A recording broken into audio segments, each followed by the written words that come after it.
Pharmacies are reporting panic buying as children's fever medications remain in short supply. This comes after SickKids Hospital began giving prescriptions to its families and caregivers to ensure that they had access to the over-the-counter meds. We take a look at the supply issues and what parents need to know. Friends of mine who were writing saying you need to go get Tylenol, you need to get Advil, so it made me feel like the toilet paper rush. Parents showing up to the Pharma Choice here in Mississauga were out of luck. I'm told the remaining 10 boxes of children's Tylenol flew off the shelves early this morning. And pharmacist Tony Chowdhury says he can't predict when the shelves will be restocked. I looked on McKesson not that long ago, and there are no acetaminophen listed at all in liquid form.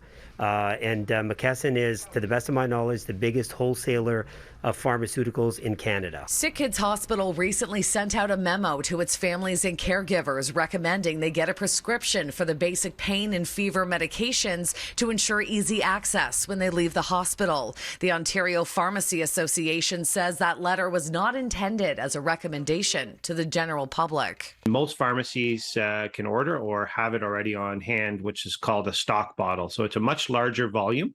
And what they do is they repackage that into a smaller volume bottle. They label it appropriately and make sure the dosing is clinically appropriate for the child based on their weight and age. So that's what we're looking at right now, is tapping into that supply of the stock bottle. Do all pharmacies have that stockpile behind the counter, or is it just the bigger pharmacies? Yeah, most do. I can't say all. According to the OPA, parents without a prescription who encounter empty shelves can also ask the pharmacist about the stock bottles. But it appears that supply may also be an issue. We went to 3 pharmacies today, including a Shoppers and a Metro, and neither had a reserve. So you could get adult stuff, but what's it been like looking for the children's? Empty for kids.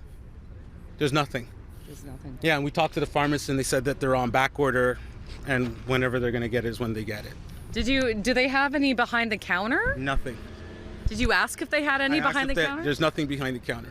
The OPA says a combination of things are behind the shortage, including COVID, a rare summer cold season, and ongoing supply chain issues. We did reach out to the Ministry of Health to ask what's being done to ensure children have access to the over-the-counter medication. We're still waiting for a response. Now, there are alternatives to the liquid medications such as chewable tablets, but dosing is challenging for babies and toddlers. Shauna Hunt, City News.